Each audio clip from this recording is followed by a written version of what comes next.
Good morning, guys. The Firebird is here, and I say morning because right now it's pretty early. Well, I guess I kind of woke up a little late. Anyways, you guys are not interested about my social life and stuff like that. Today we're talking about Rise of the Beast, and we have quite a bit of news to talk about. So first off, we have some familiar faces on film: Camaro Bumblebee, G1 Bumblebee, Decepticon Barricade, and a few others. So I guess this means we're gonna have these characters be in Rise of the Beast. Now, unfortunately, I need to break your bubble, and nope. The locals are, since they're, huge Transformers fans, I think I covered this a bit before, about how people are hyping up Transformers over there in Peru. And some fans got some of their vehicles and painted it in, G1 colors or made them look like G1 characters. And you even had Camaro Bumblebee, who's battle damage, I guess, which is pretty cool. Hell, you even have Hot Rod in the back. But yeah, that's pretty cool, and I'm sure like this is like a little, nice nod to some of the fans that really like some of these guys. It's very wholesome, actually. The second wholesome thing I seen this week, right next to the reaction from the Transformers community as a whole when Star Saber got fully crowdfunded. But we're on a pretty wholesome week. And if you want even more wholesomeness, before we jump into some more of the series stuff, the Rise of the Beast set was recently attacked by two savage beasts. I'm not even kidding. As you can see, Exhibit A in this video, two wild dogs infiltrated the set and ran around for a couple of, minutes, I guess, before security managed to tame the savage beasts and put them back in their cages. Of course, I'm exaggerating. These two stray dogs kind of infiltrated the set and they were running around until eventually they managed to catch them and send them somewhere else. Now, my friends from Peru, and I've been to Peru at least once. This is actually a common thing in the country. There's a lot of stray dogs and cats. Don't particularly have an owner and just roam the streets. Honestly, I'm surprised it didn't happen sooner. But besides that, we have another interesting thing, a closer look at Scourge. Now this is the closest look we had of Scourge, I believe, ever. We have a better look at the insignias. Unfortunately, still not good enough, because this person that we want to see the butt of Scourge instead of the front, which is the most interesting part of the vehicle. Now, on the bright side, we're able to make up some of the new insignias here. In the front rear, the first column over here, we got 4 insignias. The one at the top is a Maximal one. I can't tell what the second one is. The third one's also a Maximal one. And the fourth one looks like an Autobot one, or it could also be a Pelican one. It's very, very hard to tell because of the way the lighting is, the potato quality, and, just the angle. It's a shame that we still don't have a full look at all of Scourge's insignias. I'm very disappointed. But I'm sure that as, filming goes on, we are gonna get some more better images of Scourge's front rear. Besides that, we have a couple of new set images right now as they're preparing to, they're making this festival in the film, to celebrate the Incan heritage. I think this is gonna be part of the film. I'm pretty sure it's gonna be part of the film. And this is part of the whole, festivities and stuff that they have over there. It's pretty cool. There's some really nice decorations going on there.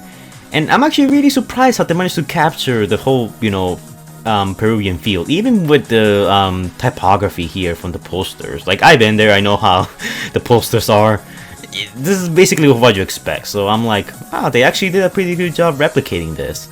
Now, what's interesting about the proceeding is not exactly, just the the parade itself.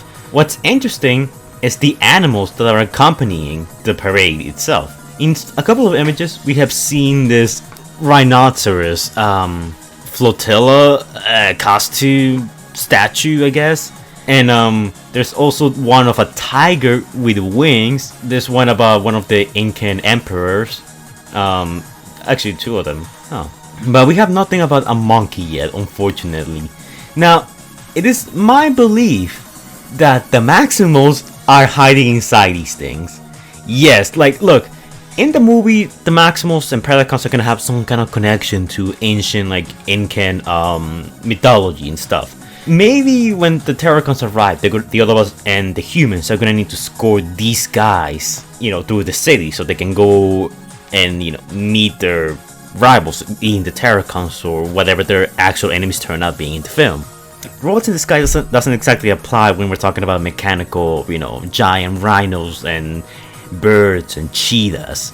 So, in my opinion, if you want the Maximals to move around the city better, disguising, under the gaze of a parade and putting them underneath these costumes, then that is actually a very brilliant way to, score them and mobilize them all across the city.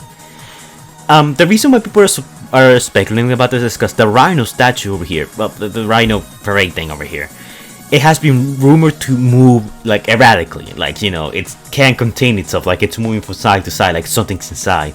So people are speculating that the reason why that's doing that is because in the film, Rhinox is gonna come out of that, like that's his disguise. Kind of like how the humans, try to hide Grimlock in the Awful Robots in Disguise cartoon. Think of it like that, but this is more believable and more effective, which...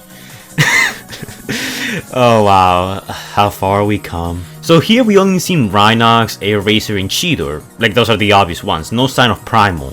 And no sign of the Fit Maximal, because I know there's gonna be a Fit Maximal. And if you guys watch my videos talking about the rest of the Beast cast, I explain why we're gonna get 5 Autobots and 5 Maximals. We're missing 1 Maximal, and the fact that he's not here either tells me that he's dead, he's doing something else, like with Optimus Primal, or his vehicle mode is so small that it's something that wouldn't belong in the parade. And I think that would be a rad. Now, Rhinos, I don't think they play any factor in Incan culture from what I remember. But birds and the cheetah kinda does. I don't think the rhino's even an animal that you can find in Peru. So having a rat like be part of the culture, like be a celebrated parade figure, I don't think that will fit. And also Ratchet will be very small, so if he's like, I wouldn't say, rat size, if he's like somewhat, let's say, human size, then I don't think there's much of a need for him to like be with the Maximals as part of the parade. He can just hide at the back of his car or something, and bam, he's safe. A robot in disguise, in a way. But I still stand by my statement that I think Ratchet's gonna be in the film. We're missing 1 more Maximal to complete the roster, and you already know that Wheeljack is like part of the film. And speaking of Wheeljack, there has been some changes to Wheeljack's vehicle mode. Before, all of the markings on his vehicle mode were in English, now they're in Spanish, because new setting and stuff. Now this tells me one thing. This tells me that Wheeljack is gonna appear in the Peru section of the film, so he's gonna appear later in the film. Maybe we'll see Wheeljack in his G1 mode, and to like better disguise with the locals, he scans the band with the Spanish markings. Because out of all the vehicles here, the only one that I feel like fits in with the Peruvian setting the best is Wheeljack, because everyone here looks like they came from somewhere else. Optimus Prime, Mirage, Scourge, RC, they all look like they're cars, like foreign cars, not the typical kind of car you'll find in a city like Peru. But Wheeljack does, and that's why I'm saying I think he will be an Autobot that either A, has been hiding in Peru, or B, Optimus Prime calls out the Autobots to rendezvous there, and Wheeljack is one of those Autobots to answer the call. While not all Autobots can make it. It's just a possibility. Also, something else I want to mention is that it looks like the setting of the movie is taking place in 1994, and that's actually the setting of the film. If you guys remember, before Rise of the Beast was announced, there were rumors that the next Transformers movie was going to be called Transformers 1999. No, it was 1990. I'm sorry. And this parade, it's like it says Carnival of Cusco 1994.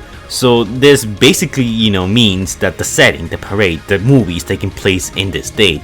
A couple of years after Bumblebee, actually. I believe Bumblebee happened in the 80s, and this is happening in like the early 90s, like halfway through the 90s. So that's pretty cool. Also, one more thing, because I feel like people who don't understand Peruvian Incan culture are gonna mention.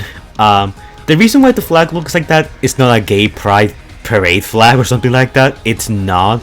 When it comes to Peruvian culture, and I know this because my friend is Peruvian, he tells me these things, and he actually wanted me to tell you guys this, just so you guys don't think that this movie is like gonna pander to the whole Hollywood LGBT stuff. Like, it has nothing to do with that.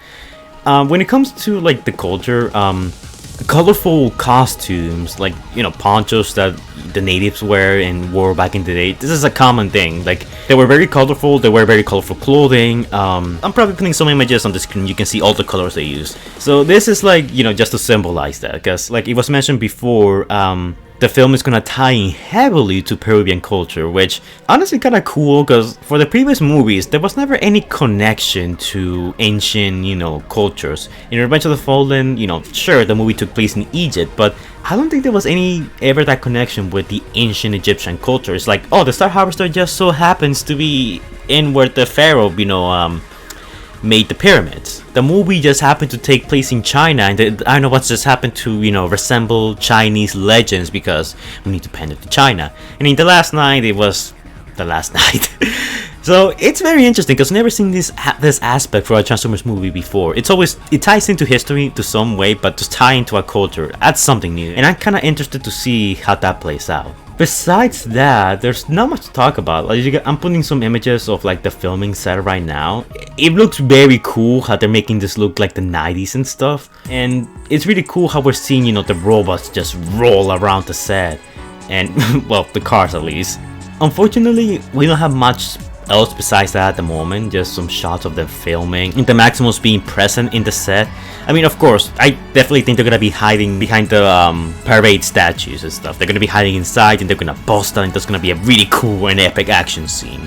I'm still waiting for a better look at Scourge's insignias. I'm sure that right now they're filming, so maybe later today, if there's something huge, like really major, I'll make a second video talking about it.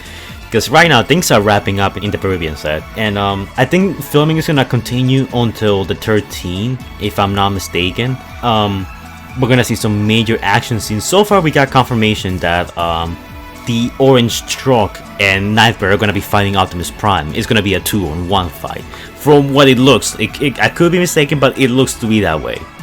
And that basically confirms that the Orange Truck and Scourge are gonna have their own separate robot modes. But as to the two being able to combine, we'll have to wait and see if that's a thing that actually happens or not. But yeah, that's it for this video, guys. What do you think of the filming right now? Are you guys excited for it? Honestly, the more we see of this movie, the more and more excited I'm getting. Honestly, I'm really getting my hopes up for it. I'm not gonna say oh, this is gonna be the best movie ever since 2007. No, I don't think so, because I do have some worries, but so far everything's looking pretty good and pretty solid. Hey, better than what they did. So yeah, like, comment, and subscribe, and I will see you guys in the next video. Stay safe, guys. Anyways, guys, before we go, shout out to our amazing patrons: TrueBlue712, Stitch Productions, Stephanie Baller, Christopher Prime, Barricade and Hot Rod, Mario Gordon, Allspark Studios, Scrub Lordo, Epic Nin, and special thanks to our big bold patrons, Jordan the Great and X23, who donated a amount of money. I'll leave you guys to wonder how much they did. Thank you guys for your support, it's much appreciated. It helps me keep the channel running and feed Squeaker, and if you guys want to donate to our Patreon, link to it is going to be in the description down below and in the comments down below, along with the channels of my patrons, so you guys can go and check them out. I collab with some of them sometimes. Scrub Lord. And if you guys want me to shout you out, put a link to your channel, suggest your own videos, or collab with me in some of my videos or your videos, vice versa, doesn't matter. The link to our Patreon is going to be in the description down below and in the comments down below for you guys to check out if you're interested. But keep in mind that this is entirely optional. So yeah, thank you to my patrons for donating, and I'll be seeing you guys in the next video. Stay safe, guys.